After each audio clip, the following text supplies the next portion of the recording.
Welcome to Spenny and the Nets, a podcast covering the Brooklyn Nets, hosted by me, Spen Harris, your host as usual. And today I am joined by my co-host and blood brother, Nick. Or I guess brother by blood. That's a better way to put it. Brother by blood, Nick. You see that poster? I do, yeah. Do you know what it is?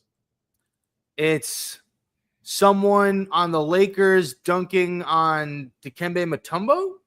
Yeah, who's the most famous Laker of all time? Kobe Bryant. And it's signed by Kobe Bryant. Behind me, I have a poster of Kobe Bryant dunking over Dikembe Mutombo, signed by Kobe Bryant. I finally hung it up in my office. Okay, so a few questions about that. We're going to get into the podcast. Just, is that even Mutombo on the Nets? Is that Mutombo on the Sixers? Mutombo on the Sixers. Okay, so just to brief the audience, Nick has put up a picture of Kobe Bryant, who was a Lakers legend, who actually famously said that he did not want to play in New Jersey during the year he came out for the draft. So Nick has a poster of Kobe dunking on Dikembe Mutombo, who's a former Net, but he's not even in a Nets uniform in that picture. And did he get the autograph of the player who was on the Nets? No, he got the autograph of a guy who didn't even want to play in New Jersey. So that's a great way to start off this Nets podcast. Yeah, because everyone wants a signed Dikembe Mutombo frame poster over a signed Kobe Bryant poster. You're not about to play one of the greatest defensive centers in the history of the NBA. No, no, no. Oh, Rudy Gobert? No, and R.I.P. Dikembe Mutombo. We lost him pretty recently. And R.I.P. Kobe Bryant. Yes, R.I.P. to Kobe and Dikembe. All right, let's get into it. Apologies to all the listeners out there. Lack of episodes in the past month. I got a new job. I twisted my ankle. The end of the Nets season killed my desire to podcast. You can insert whatever excuse you want to throw in there. We haven't put on an episode since March. But you know what? We're back now. First episode of the Nets offseason. First episode where we're talking about the NBA playoffs. We have a lot to get into, as well as a little bit of a teaser for next week. But we'll talk about that at the end of the show. Nick, are you ready to talk some NBA playoffs without our Brooklyn Nets? Yeah, I just watch pissed off and I hate the people in the playoffs. Actually, that's not true. I like a few teams.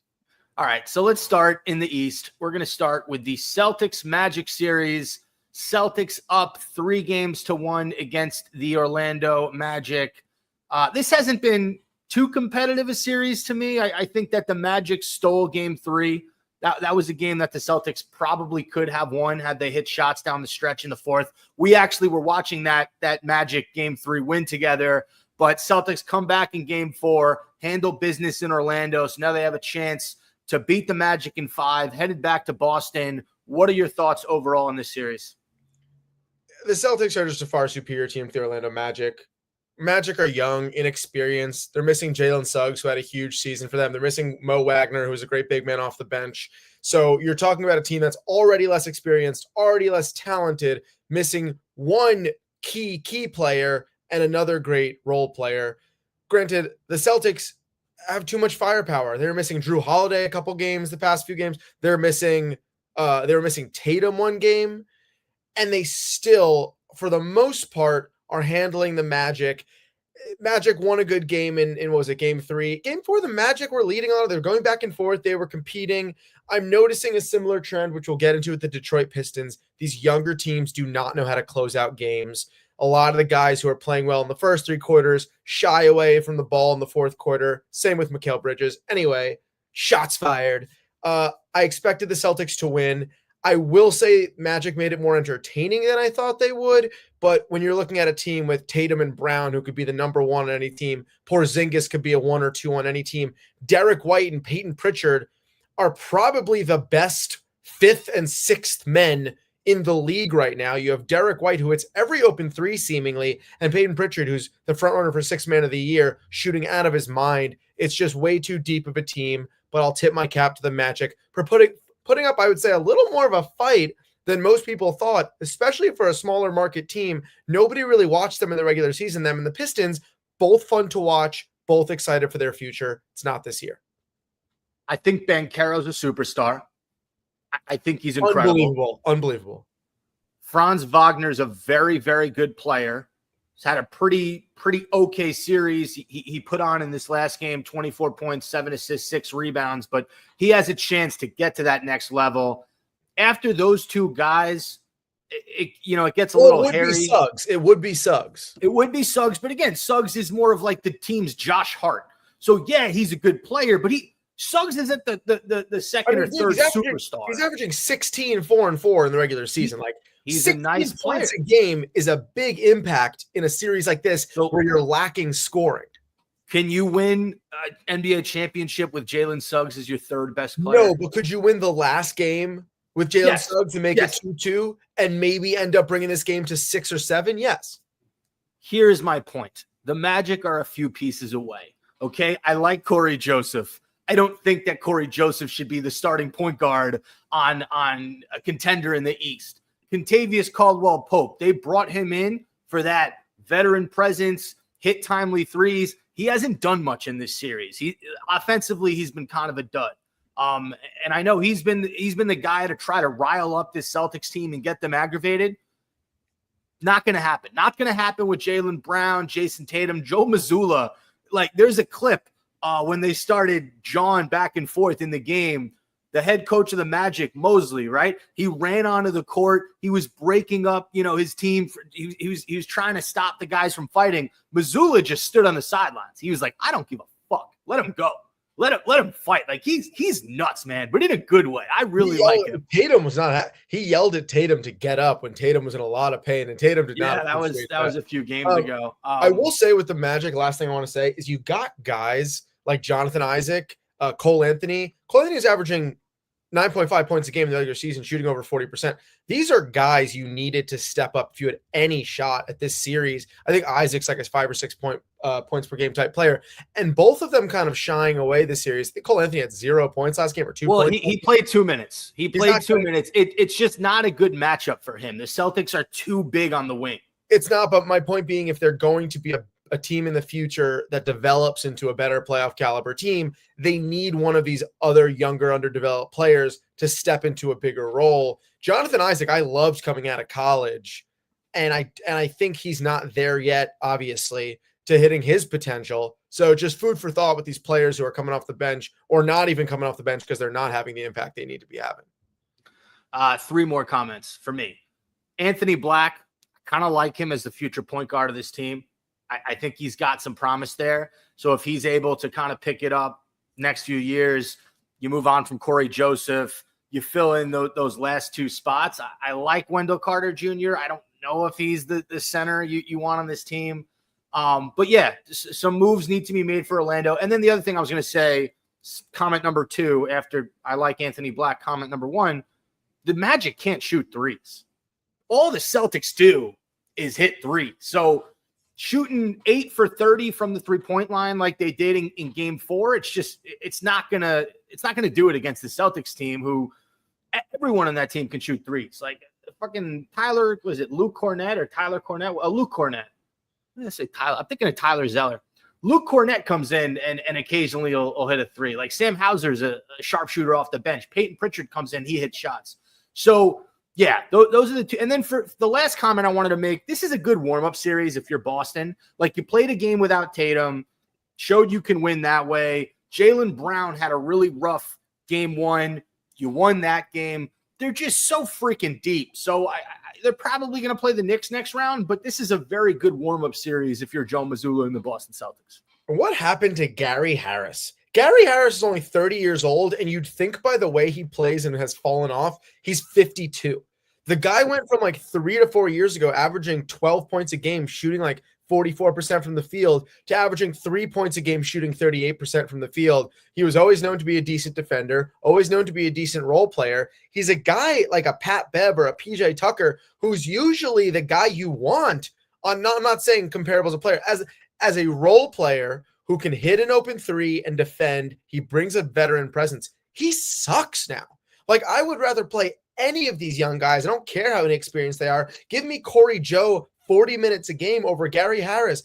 Like this guy, I'm looking at his stat sheet, and I've never seen a quicker fall from grace in my life. And I liked Gary Harris on those Nuggets teams like 6 years ago. He was a guy I was like, that's a guy I want on a team as the fourth or fifth guy. And instead, they're stuck with a shitty Gary Harris. And you got guys on the Celtics like Derek White, who's not a lot more explosive, a lot of everything. But I would have said like 3 or 4 years ago, those two are kind of in a conversation where you're like, oh, maybe Derek White, maybe Gary Harris. Now it's a shit show for Gary Harris. So just a sad reality for our boy GH. The one thing I'll respond to with that is the NBA, we forget how much of it is about fit. So Gary Harris's game coming up fit with the Denver Nuggets. Derek White's game fit with the Spurs. And White's game definitely fits with the Celtics. I don't think Gary Harris has really been able to find a fit since Denver. That's just my 2 cents. Like a guy I think of is like Lonnie Walker, right? Lonnie Walker was barely playing with the Lakers, has that, small spurt in the playoffs a few years ago where he goes off for a game or two. Nets take a flyer on him. He performs pretty well for the Nets, but now he's out of the NBA. He's looking for a job, right? I believe he signed a deal with the Celtics, but I'm not sure where he is right now. But my point is, like, I'm sure Gary Harris can still ball when given the opportunity, but in terms of fit, it's just hard, especially when you're a guy whose whole game is primarily offense related. It's hard for guys like that to find a fit. And former net Lonnie Walker is on the Sixers. So that's the deal. So he signed a deal with the Sixers towards the end of the year, I believe. He played 37 minutes in their last game. He had 31 points in their final loss against the Chicago Bulls. But yeah, I think the NBA is about fit. I don't think he ever even played on the Celtics. It looks like he was signed and then immediately waived. Yes. Yeah, now that's coming back to me. All right. Let's move on to Knicks Pistons. This is a hot topic for Nets fans. Knicks are up 3-1 over the Detroit Pistons. It's over. Let's talk about this whole series, and then we'll talk about Game 4. This has been a very interesting series. Like, the basketball itself has not been clean, right? You can make an argument that every single play there's a foul, whether it's the offensive guy initiating it, whether it's just too aggressive defense on the opponent, whether it's the way the refs are calling the game. But this has been a dirty, scrappy series. And I will say the Knicks have hit shots when they've needed to hit shots, and the Pistons haven't.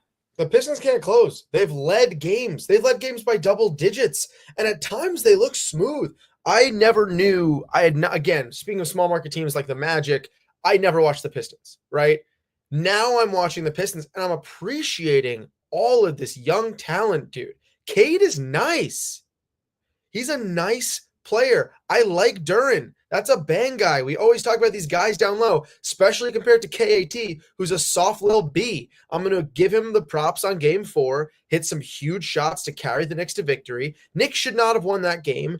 Last foul call aside, KAT is a soft big man. Jalen Duren is a tough mother effer. Okay? I love Schroeder. That's our boy. He's coming into the Pistons. He's a huge asset on this team. He's hit some big shots to secure their one victory, but they have been in every single one of these games. This series could be 3-1 Pistons, and you wouldn't be surprised based on the gameplay that we've currently had of how back and forth it's been. The Knicks have guys that can close. This Pistons do not. What I'll say about the Knicks is they have so much talent, but their team last year and the year before was an actual better balanced team.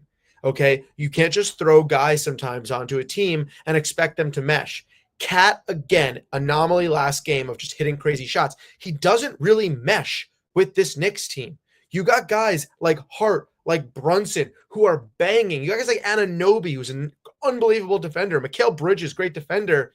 And Cat just floats to the perimeter and then makes these little bitchy faces every time. Like, I hate his stupid face. I love this Knicks team.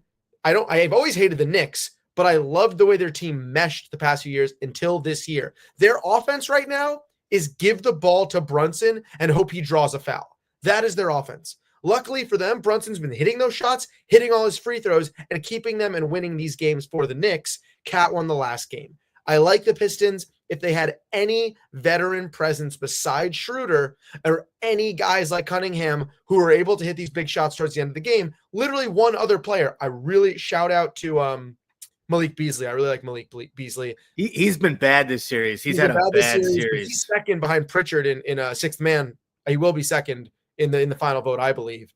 All to be said, the Knicks are a better team. They will win the series. I think they'll close it out in game 5 and win 4-1. But the Pistons have, I think, even more potential than the Orlando Magic. They need maybe one more piece of this puzzle, like a Jeff Green in his prime or something. Because I think as Duran comes in, he needs a big man who could relieve him, who could hit some shots, who could hit some mid-range, something along those lines. A stretch 4 maybe. But I like what I've seen from the Pistons.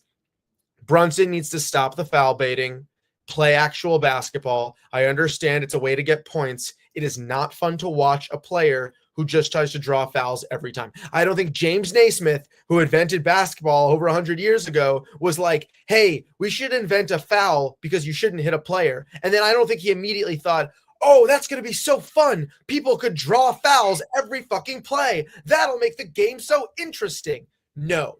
Brunson is an elite player. He doesn't need to do that. This is why everyone turned on Harden. This is why everyone turns on Trae Young. Play basketball.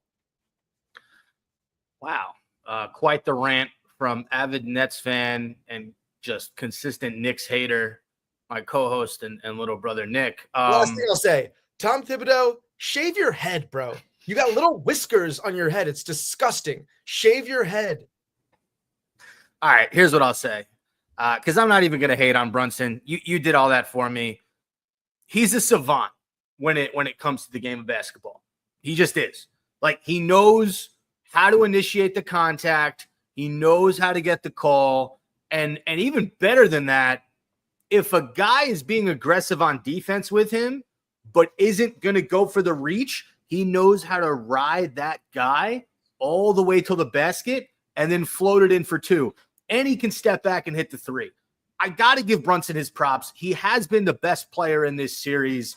Do I think he's flawed defensively? Yes. Do I think that the Knicks offense can get a little bit stagnant when it's just ISO, Jalen Brunson? Yes. But there has been no player who has been able to go get a bucket when it's mattered outside of Karl Anthony Towns in the last 2 minutes of game 4. Also, I'm going to give the Knicks credit. I think I said this earlier.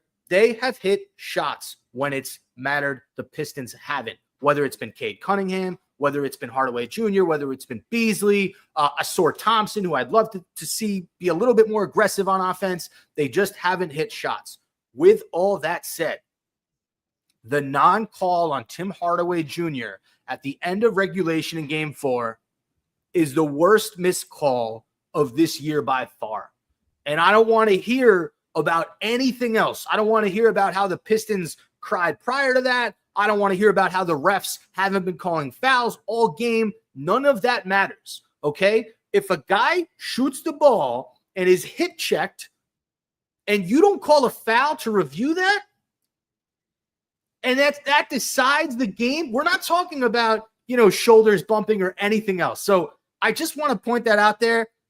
And again, I'm not like, this isn't justice for the Pistons or hating on the Knicks. From a totally unbiased standpoint, that is the worst missed call of the season. I don't disagree. Knicks fans will say that Josh Hart got fouled on the dunk in game 3. That should have got called. I may be mistaken, but if I'm not, I think the refs or someone confirmed that would also have been a foul, which means he would have had another point, and that game might have ended differently. Yes, it was a foul. You said Asar Thompson. I want to call him out for his defense on Brunson. That's really a tough assignment, and I praise his comments. He spoke to a sideline reporter or an interview at postgame and said that he's learning so much from Brunson. And by defending Brunson, he's such a young guy, but to have that wherewithal. So I just want to give Thompson his praise. Yes, it was a foul on Tim Hardaway. Do I think there were so many plays before that shouldn't have put the Pistons in a losing position? Yes, there was so much crazy shit.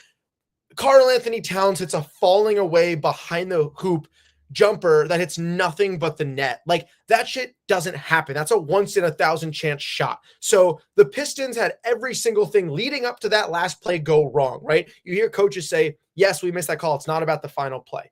Do I understand Bickerstaff freaking out because now 3-1 back to New York puts him in an awful position? The series is pretty much over. Yes, I agree that was a foul.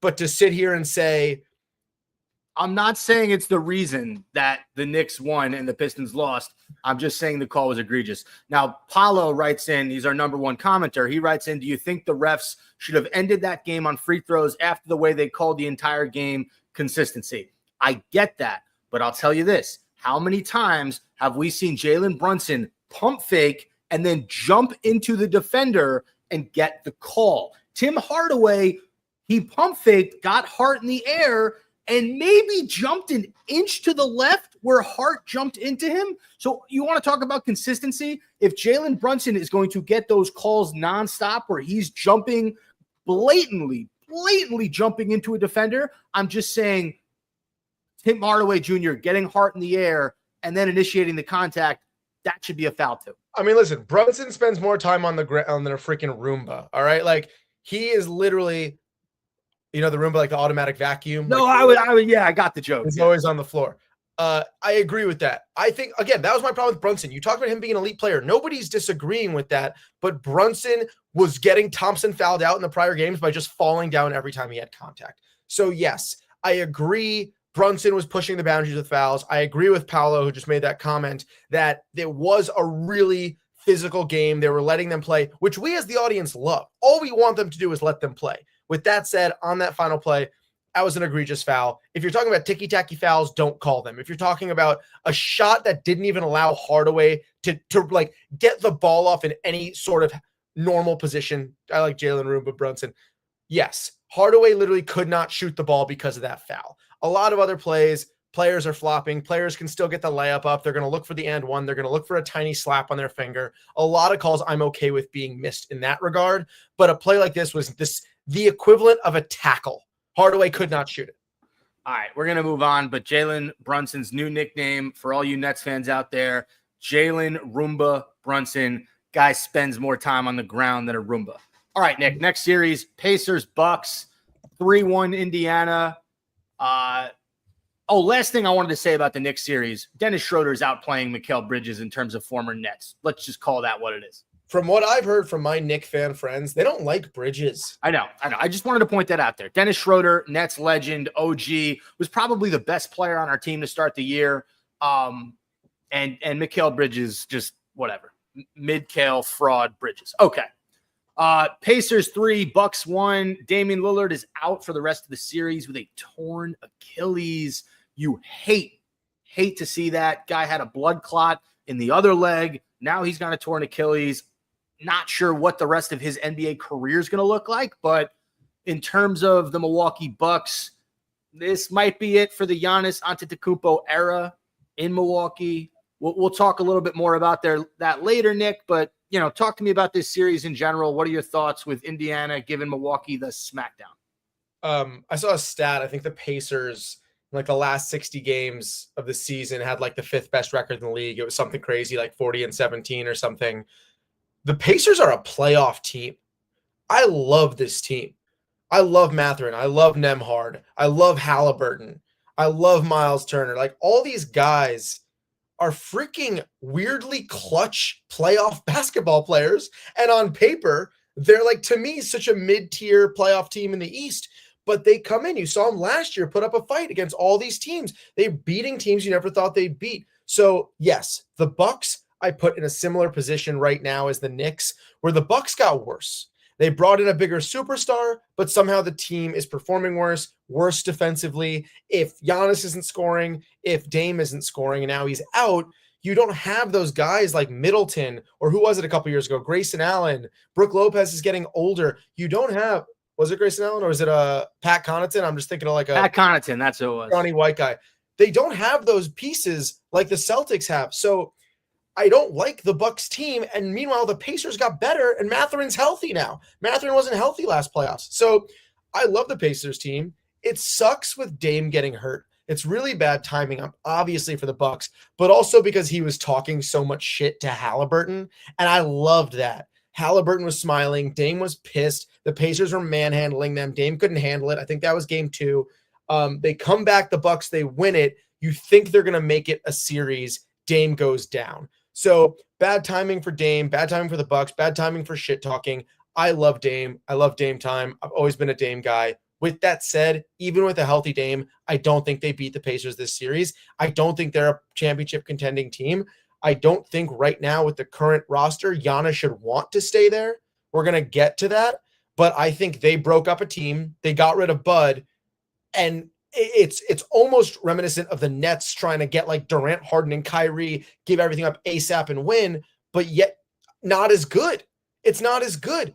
You know who I will give my kudos to, who I love, who somehow becomes the greatest playoff guy, Bobby Portis Jr. Every year, Bobby Portis enters the playoffs and starts averaging 25 points a game. I love that dude. Pacers going to win the series, especially with Dame out now. I like the Pacers making a run in the East, but as for the Bucks, I think they got to blow it up at this point. Yeah, I mean, like you think about that one Bucks championship team, they, Holiday is out of there. Grayson Allen was on the Bucks from 21 to 23. He was on the Bucks. He wasn't on that championship team. No. Yeah. I mean, the Bucks have not been good all year. They started the season really bad. They figured it out a little bit, but they beat a lot of bad teams. Their desperation move this year, Nick, was trading for Kyle Kuzma. All right? I don't know in the history of basketball if anyone's ever said, man, we need more offense. Let's bring in Kuzma to be our second or third option. No offense to Kyle Kuzma. He won a championship in LA with the LeBron team. But if you're a real championship contender and that's your move to try to bring him in as the missing piece, it's just not going to work out. Kuzma 0 for 5 in game 1, 0 points. 5 for 10 with 12 points. 9 points in the third game, 3 points on 1 of 6 in the last game. And that's a dude who averages nearly 15 points a game. Yeah. No. Sorry, you got the dog barking in the background. That's been the story for the Bucks. They're just not – they haven't been a real contender. We've said it from the jump. The 3 teams in the East were Boston, Cleveland, and New York. We thought Philly might crack that. Philly was terrible this year. I actually, at this point in the playoffs, from what I've seen, would put the Pacers above the Knicks, just in terms of performance in the playoffs right now. Well, so in terms of Indiana, we're done talking about Milwaukee. Indy's been there before. Like, they had the series with the Knicks last year. Yes, they lost to the Celtics, but this is a core group that has played playoff basketball together. They understand how to win in the playoffs. So I think Cleveland's going to be a little bit more competitive than people think. But yeah, Tyrese Halliburton is a bona fide stud. He's a superstar. He's a very good point guard. He is he's a USA gold medalist. And I don't know if you can name another point guard in the league who's a better passer than Tyrese Halliburton. Can you? I mean, I don't think you can. Cunningham? No. All right. And then the last series, Cavs 3, Heat 0. That last game tonight. Trae Young's a good passer. He's not better than Tyrese. Okay. Watch your step. All right. Cleveland 3, Miami 0. Not much to say about that series. Just kind of a beatdown. Cleveland's been arguably, if not the first top 2 NBA team this entire year. And Miami, once they traded Jimmy Butler, is just not very good. I'm looking at assists per game in 24-25, and it was Trae Young with 11.6. Okay. Cavs, we can keep this short. The Cavs are one of the best teams in the league. The Heat snuck in through a play-in game that they probably shouldn't have won. They just outplayed those 2 games. The Hawks disappeared. They were nowhere to be seen, and their season ended abruptly and devastatingly.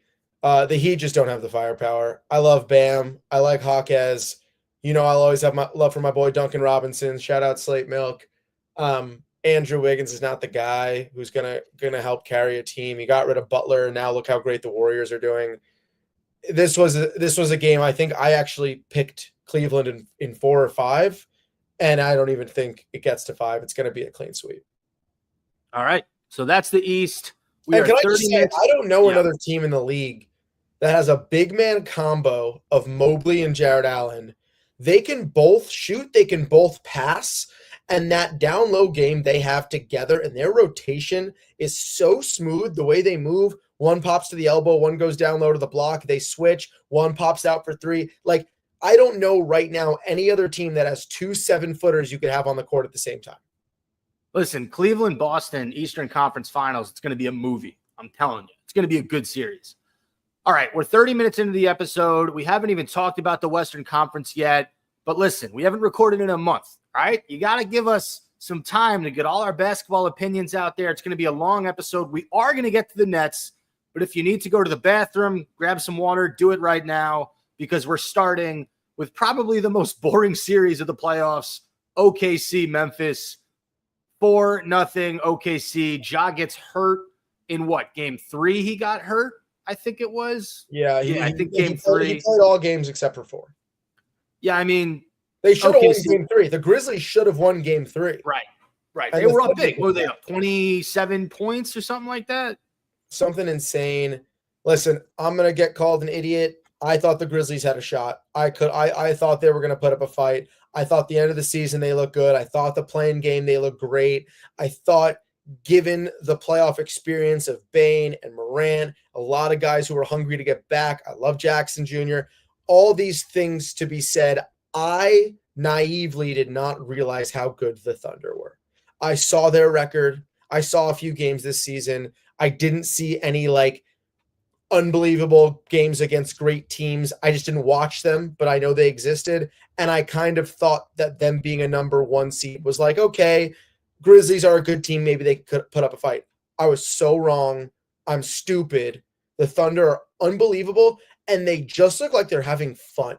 Like they're just dishing the ball, laughing, hitting threes, having a good time, ready to win basketball games like it's nothing. I got to give praise to the organization, to the coaches. This Thunder team is the real deal. I don't see anybody coming out of the West besides the Thunder or the Warriors. I love the Nuggets. I don't know if they have it this year, but the Thunder right now, to me, there's just no other team that I see moving the balls fluidly and being as efficient as the OKC Thunder. What you got to think about with the Thunder is they were a great team last year. And what they lose in the first or I think second round of the playoffs they lost, if I'm not mistaken. Something like that. I'm guessing here. But that team last year did not have Isaiah Hartenstein, and they did not have Chet Holmgren. He was hurt. He comes back. You're getting basically a half star in Chet Holmgren, right? He's going to be really good in this league. Hartenstein is an underrated center. Like you saw what he did last year with New York. You pair those two guys with an MVP in Shai Gilgeous-Alexander and a freak of nature in Jalen Williams. Also, you add Caruso. You get Josh Giddey out of there. You add Alex Caruso, who's an NBA champion. And you have guys like Aaron Wiggins hitting shots off the bench, Isaiah Joe. This OKC Thunder team is nasty. And not to take anything away from Memphis, normally, I think in any other series, Memphis probably would have been a lot more competitive, but OKC just doesn't have any flaws in their game. Defensively, they're ridiculous. Offensively, they can kill you from the outside. They can kill you from the inside. Shai is the most efficient scorer in the NBA, and he didn't even have a good first 2 games. So, yeah, that's all you got to say. The Thunder are a powerhouse. Memphis is falling apart. I don't think that Ja Morant stays in Memphis. I think they might be done with him. I think them firing the head coach is kind of a sign that there's going to be some big moves happening in Memphis. This big 3 of Ja Morant, Desmond Bane, Triple J, it was just never going to work. And I think they're moving on. Yeah. RIP to the Grizzlies team, because I really liked them a couple of years ago, and I got to put a lot of fault on our guy, Ja Morant. He took some years away from his career, making the mistakes he made, and he kind of set the team back, and they seem to have fallen out of their momentum they had at one point. I thought they were going to go all the way at some point, and it just is so far from that happening right now. So we can keep going because that Thunder game was that series was pretty quick.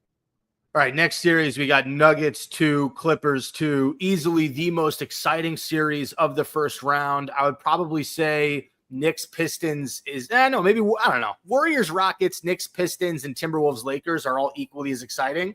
But to me, this Nuggets Clippers series has been far and away the best series to watch. I mean, you haven't seen that last game where the Nuggets were up 20 in the fourth. The Clippers tied the game. Jokic takes a fading buzzer beater three. He's missing, and Gordon catches it midair. Spen, you know better than I do. Was it KFC or PFT? Someone bet $5,000 on that game ending in a buzzer beater. It was Big Cat. Big Cat. It was one of those guys. That game was unreal. I'm so happy the Nuggets won. In my NBA bracket, I have the Nuggets going to the championship because I think if coached correctly, if all the wheels are firing, the Nuggets are a fantastic team. After watching the Thunder, I'm not sure if that's true, but I think Jokic is fantastic. Murray's fantastic. You still got Gordon. You still got MPJ. I like this Nuggets team. I am thoroughly impressed with this Clippers team. I've always been a Norm Powell guy. Always thought he didn't get his praise enough. He didn't get his props. But let's talk about James Harden, who looked like he just rewound the clock 10 years with some of these shots and some of the stamina and some of the minutes he's putting in. And I know I keep going back and forth. They keep going back and forth on ESPN and First Take and Get Up about Kawhi Leonard, misses so many games. Oh, he's always back and forth. You know, he's so injury prone. If he's healthy, dude, Kawhi Leonard is a top 5 player in this league. He is automatic from mid-range. He is automatic from the free throw line. Kawhi Leonard is a bona fide stud. So if James Harden is rewinding the clock, if Kawhi Leonard is perfectly healthy, this team could go far. They have their flaws. If one of them is off, if Harden's all of a sudden, I've seen Harden go from hitting 23s in a row to airballing 10 threes in a row. If Harden falls out, if they're able to shut him down, it's really Kawhi. They have some other pieces. I like the way who's the big man for the Clippers going against Jokic right Zubac. now? I like Zubac in the beginning was going against Jokic. They adjusted the Nuggets to Zubac. They kind of held him off the past couple, but I like the Nuggets in this series. The Clippers are really fun to watch. I kind of go the other way. I think the Clippers are a better team. I think that the way Kawhi and Harden are playing right now, yes, you got to give the Nuggets a ton of credit for both wins. I think their first win was in LA, right? Or who's the higher seed in this series? It was okay. So yeah, I think the Nuggets won game 1, LA won game 2, LA might have won game 3, and then the Nuggets won game 4. I think is how it's gone. But I'm of the mindset Kawhi and Harden, they're playing this series like it's not their last, but I like the Clippers. I like the Clippers in 7. I think Jokic gets one more, but this has been such a fun series, and I just don't see Jokic and kind of the rest of the, like, Murray's not Jamal Murray right now. He's just not the same guy from a few years ago. MPJ is inconsistent. Christian Brown's a nice player, but like, I don't know. I just think the Clippers have too much offensive firepower for the Nuggets, and that's why I have the Clippers in 7. I can see that happening. Yeah. I mean, it's close. We're going to move on. Timberwolves 3, Lakers 1. This series has been a bit disappointing for me. I want to see Luka and LeBron make a run, but they ran into a freaking buzzsaw in Anthony Edwards. I've never seen, like, the Timberwolves did not have a great season, right? They kind of clawed their way to that 6th seed. Julius Randle has been kind of meh during the regular season. He just wasn't he wasn't the same guy you saw in New York. And you just did not think that Anthony Edwards and this ragtag bunch of defenders would be any match for the offensive firepower between LeBron, Luka, and Reeves. And they have been phenomenal.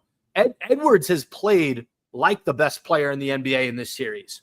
Rudy Gobert has been incredible defensively. Like, they've tried to put him on an island, and he has been very, very, very reliable in terms of getting stops. And am I thinking of, is it McDaniels is the defender? Vanderbilt? Who are you thinking of? No, the guy he's on Minnesota. What's his name? Is it Jaden? No, because I always get him in the quarterback. Jaden McDaniels. Yeah, Jaden McDaniels. Jaden McDaniels. Thank you. He's nasty. He's probably the best defender in this series. So the Lakers, they haven't had it in the 4th. LeBron's age is showing a bit much. I saw JJ Redick played Oh, the Vanderbilt was end. on the Wolves. Now he's on the Right, Lakers. he's on the Lakers. Right. JJ Redick played the entire starting five for the whole second half of that last game against the Timberwolves, which is a little bit dangerous to do. So, yeah, LA's in a hole. I don't know if they can – if anyone can come back down 3-1, it is Luka Doncic. But they just – for me, this was almost a feel-out year to make sure that Luka and LeBron can work. Like when they crafted the roster in the offseason, they didn't anticipate on making this trade. So for me, it's kind of like a half-ass built roster. In the offseason, they're going to figure it out. They're going to get the right pieces around these guys. But yeah, the fact that JJ's only playing 5 players an entire half, it kind of shows you the confidence he has in the rest of the team. I'll tell you this, no one will be happier than Nico Harrison if the T-Wolves win the next game. A few thoughts. I think the Lakers had way too much hype and expectations going into the series. Everyone wrote the T-Wolves off. Everyone was on the Lakers. I could tell you that because I'm running an NBA bracket where I think 19 of the 20 people in the pool picked the Los Angeles Lakers. The one person being the T-Wolves was my girlfriend, Andy, who picked the T-Wolves beating the Lakers, which would put her in a huge advantage going into the next She's round. a genius, man. Andy knows hoops. You know why? Because we watched the NBA documentary on Netflix, and Ant-Man was one of the players featured. I think it was like starting 5 or something. Okay. Ant-Man's a beast. I agree with you. I don't have to give him any more flowers. He's a dope basketball player. He is clutch. He is fearless. He talks shit to everybody. And what I love about him is everybody respects him back. Like, he'll talk shit to LeBron. He'll talk shit to Doncic. He'll talk shit to Kevin Durant, his hero, and they'll smile and be like, this dude could back it up. So he's got the respect of all these veteran players. He is in a position light years ahead of some of these guys on the Magic or the Pistons. These young guys like Cade Cunningham can watch Ant-Man and say, oh, that's what being a young clutch player is all about. This guy is elite, no question about it. I think they're – I'm sorry, go on. I like Randall on this T-Wolves team. He's had a nice series. He's been really good. Whereas KAT doesn't necessarily fit into the scheme of the Knicks, I like Randall fitting into this T-Wolves team more. I think having a Gobert to relieve him, Gobert almost being like a backup big man in some quarters, like that's a good guy to be a backup, to be a reliever for this, because people don't expect him sometimes to get the minutes he gets with this current roster the T-Wolves have. I think the T-Wolves win the series. I'm mad at myself for assuming that the T-Wolves weren't as good as they are. I like the Lakers. I love Austin Reeves. This guy's a beast. He's beating himself up for missing that last shot a couple games. It was the last game or the game before? Last game. It was last game. But after watching, like you said, you're playing 5 guys. Lakers don't have the depth. The T-Wolves do have the depth. So if you're telling me it's Ant-Man and Randall, LeBron James and Doncic, maybe give a little bit of that edge to the Lakers. But if they're kind of almost canceling each other out, you're taking the T-Wolves next 5 over the Lakers next 5 any day. Yeah, I look at Ant Edwards and I see, some players in the NBA, they just get better in the bright lights and they get better in the playoffs. Jimmy Butler is a great example of that. He takes it to another level in the playoffs. That's the type of player that Anthony Edwards is. But Anthony Edwards is a better shooter than Jimmy Butler. He's more athletic than Jimmy Butler. And he's just an overall better basketball player than Jimmy Butler. But he raises his level of play to that when he's on the court, you almost, it's hard to pick anybody against him. So that's number one. You can kind of see the vision of Minnesota's front office in this series with Julius Randle. What Julius Randle has that Cat doesn't have is that toughness. Randle will take on 2 to 3 guys down low and finish. He doesn't care about contact. He almost embraces it, whereas Cat would rather take the fadeaway on the sideline. He'd rather take the step back. Like, Randle is looking to just be a bulldog and hit people and get the N1. So you kind of see the vision. Like, this Timberwolves team is tough as shit. And I don't think the Lakers were ready for it. So we'll see. All right, next series, final series in the West. Warriors 2, Rockets 1. Interesting series. I still think Houston has a lot of really good basketball left in this series. I don't think this is going to be a 5-game, gentleman's sweep. I think this goes 6 or 7. one team has Steph Curry and Jimmy Butler, the other team doesn't. That to me is the easiest way to break down this series. I'm going to say two things. I'm going to say Steph Curry. I said this the other day. We are the luckiest generation to be able to watch Steph Curry play basketball. We got to watch him for the last, 15, 17 years, if you're including college, 18, 19 years. We got to grow up watching this man play. I think, what is he, 37 years old right now? He's up there. He hits shots that no human being has any right to hit, especially not a dude who's like 6'3" on his tippy toes. So Steph Curry, I will turn on the game no matter who he is playing for the rest of his career just to get a glimpse of greatness, because that's what this guy brings to the table. That's my positive point. Here's my negative point. Why the fuck do people still play Fred VanVleet? Why do people like him, and why does he make a lot of money? He doesn't shoot over 40% from the field, not from three, from the field. This guy can't hit a layup 4 out of 10 times. He's slow, he's chunky, he's old, he's overrated, and he has one great championship team, fine, on that Raptors team when he won, and then he gets a fat contract from the Rockets, and he's the guy these commentators are saying, like, oh man, need VanVleet to step up. Oh, really? Because I just saw him brick 9 shots, hit 1 3, and everyone goes crazy. VanVleet is the worst veteran point guard that people think is good. He is so overrated. I would rather bring back Chauncey Billups at like 54 years old than have Fred VanVleet on my team. He is not clutch. He is not efficient. He is slow. He has some nice court vision occasionally, and he takes so many shots at volume that he's bound to hit 1 or 2 clutch shots. The dude shoots it like Brandon Jennings on the Bucks when everyone's like, Brandon Jennings averages 19 points a game. Yeah, on the worst team because he shoots every possession. Stop thinking Fred VanVleet is a tool to success. You replace him next year, you have a better guard. I don't care if he's 50 years old or 10 years old. He's going to be better than Fred VanVleet, and you might, as a Rockets, be able to move on from the first round. You're not moving on from the first round this year. They did draft Reed Shepherd, who hasn't played at all in this series. I'm not sure if he's the point guard of the future. You got some really good pieces if you're the Rockets. I mean, Jalen Green, Şengün, those guys are studs, although Green hasn't had the best series. Obviously, I meant Thompson's amazing. I agree with you. At point guard, you're weak. And yeah, you're a few pieces away. Now, the funny thing about this series to me is, like, I heard on Pardon My Take, for people who listen to Big Cat and PFT, the Big Barstool show, they talk about how, like, Steph Curry ended the Rockets dynasty with Harden and Chris Paul all those years back. And he basically Steph Curry and the Warriors forced the Rockets into a rebuild. And here we are in 2025, and Curry is still giving it to the Rockets. Now, I think that's interesting, but I look at it in another way. Who did the Warriors beat a few years ago in the finals? The Boston Celtics. Who is the head coach of the Boston Celtics? Ime Udoka.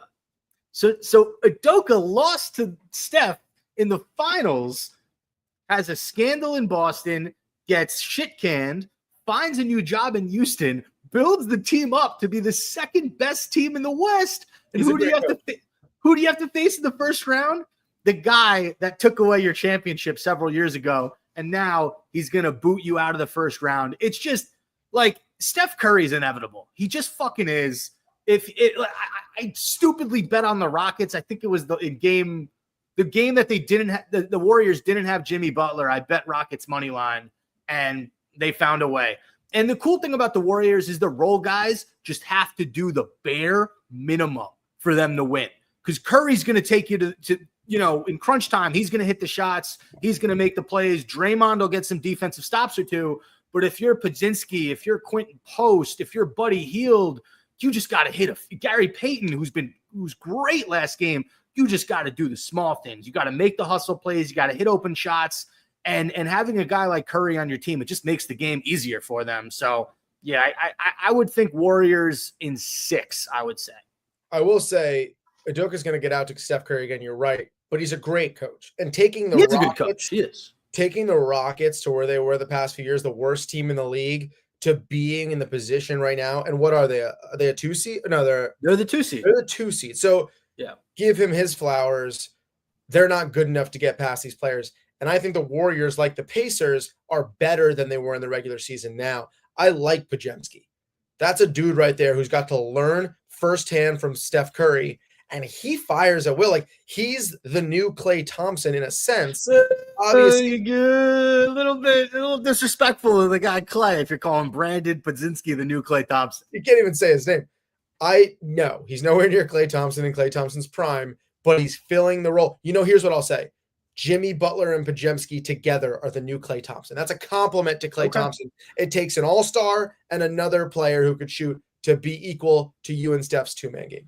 Yeah, great save there. One more thing. We're going to move on from the playoffs. We are going to talk about the Nets right now. You keep giving guys flowers. I hate that saying.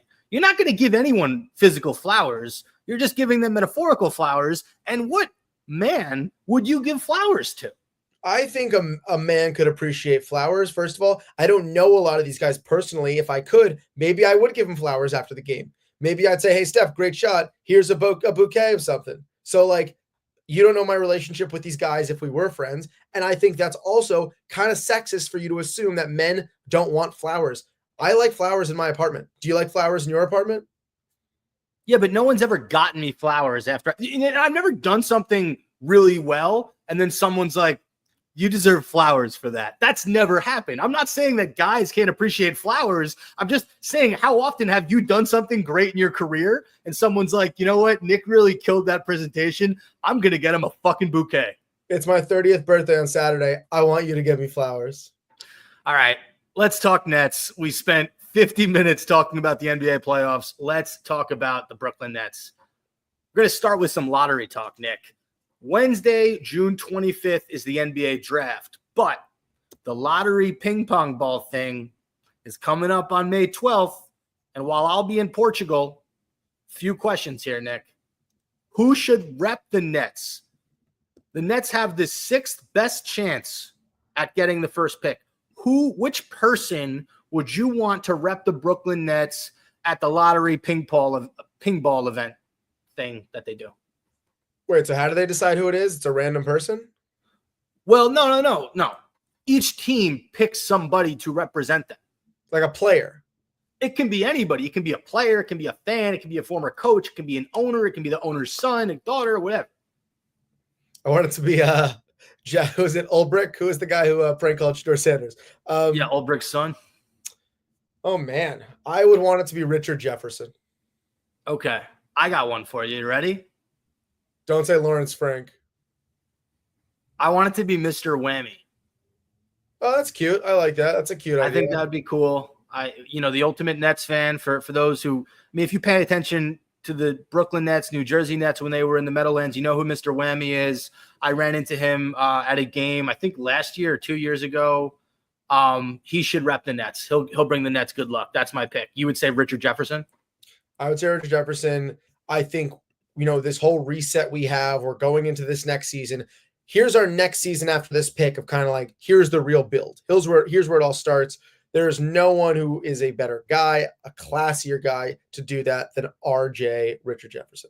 What about Sly Fox? We just get the guy who used to dress up as Sly Fox. What about Zoran Planinic? Oh, a little throwback action. All right. And then my question to you, Nick, is obviously we want the first pick, but we don't have a high percentage of getting the first pick. What would you do for this team to get the number one pick? What would you be willing to sacrifice in your life for the Brooklyn Nets to get Cooper Flagg number one? If the Nets could get Cooper Flagg one-on-one, I would eat. No, I wouldn't. I wouldn't eat anything gross. You know what? Maybe I'd give up like $5,000 or something. I'd pay $5,000 for the first pick. I think I'd give up a kidney. That's true. You don't need it. If you can guarantee me the Nets were going to get the number one pick and my kidney would save someone's life, that's a win-win. Well, now you just become like a hero. And yeah, obviously, I would shave every inch of my body. Don't you do that anyway? No, I don't. I really hope they get the first. I would take a top. You on the mouth. I would take a top 3 or 4 pick. If I'm a Nets fan, if you get a top 3 pick and you can get Flagg, Dylan Harper, or Ace Bailey, one of those 3 guys, I'll be very ecstatic. Obviously, we're probably going to pick from like 5 to 8. That'll probably be more realistic. It is what it is, but yeah, right I now, give a kidney. Sports is projecting us to get Con Knipple. Oh, the dude on the super Irish dude on Duke. I like Knipple, and I also like saying Knipple. He's all right. He's okay. All right, Nets gossip column. A lot has been said. If the Milwaukee Bucks lose in the first round, then Giannis will ask out. And Vegas believes that the team that would most likely make a trade for Giannis would be the Brooklyn Nets. So the first question, do you want him in Brooklyn? And if so, for how much? It's really hard. Now let's talk about the question. I think I would have to take Giannis, and I'd be very excited about it. I'm impatient. The odds of doing what the Thunder did, the odds of doing what the Rockets did with these young guys are very slim. The likelihood of putting together a winning team without one of these elite superstars and giving up a shit ton is really difficult to pull off. And it's possible, but it takes time and it takes strategy. And maybe you put all that time in and it doesn't pay off. So I think the easy answer and the obvious answer is yes, I want Giannis. The Bucks are bad. Build around Giannis. He could find solace going to a team that has a future, that has picks, that has a lot of players that could be developed. With that said, how much would we have to give up for him? Probably more than you or I would be happy to give. Well, that's what I get into. So I would welcome Giannis to Brooklyn in a second, right? Like, I think it's a no-brainer. You'd have to be crazy to think you don't want Giannis here, but you can't put Giannis on this roster we had last season and think that you're a contender. You're probably a 7 or 8 seed with Giannis and the rest of this roster. I mean, the Nets roster was dog shit at the end of the year, right? And I love Cam Thomas, and Cam Johnson had a great year, but no, you can't have a Giannis, Cam Thomas team and expect them to compete in the top 5 in the East. It's just not going to happen. So if you do trade for Giannis, you have to have some sort of like superstar that you know is either going to sign in Brooklyn, or you can trade whatever remaining assets you have left for that guy and make it Giannis and superstar B. But then aren't you literally just taking, not obviously this player, but Giannis and Dame and putting them in Nets uniforms? You're taking 2 superstars that might not mesh well together. They're both great scorers. They're both elite players. And now you're giving up any sign of developing or drafting somebody else. Well, that's the thing. You'd want to keep some of those picks. You're not going to want to trade your entire future, but you'd want to give, a few firsts. Probably Cam Thomas, I would assume, goes to Milwaukee in that deal, right? Because if you're Milwaukee, you're going to try to rebuild. You want a young guy, be Cam Thomas. Here's my idea. You want some flexibility, but yeah. And okay, go on. I don't know his current contract. This probably isn't possible because I do think he signed like a 3-year, $30 million or something recently, or 3 or $50 million. I forget. Giannis and Peyton Pritchard. Peyton Pritchard, 6th man of the year. What, you're saying he's tied to the Celtics for too long? No, I'm just saying, like, you can't have Peyton Pritchard as your second guy. If that's why not? Why can't Pritchard develop an elite? What about this one? What about this one? Really, let's talk seriously for a second.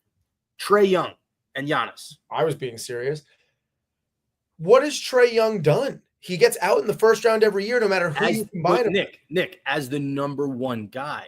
So if you have Trae as your number 2 with Giannis, Trae gives you that outside shooting that Giannis obviously doesn't give you. But then you have someone who can dominate the perimeter. You have someone who can dominate inside, and you get like legitimate wings around them. Like, honestly, that's a duo where Cam Johnson would make sense, right? So that's an idea. At one point with Cam Johnson, I agree.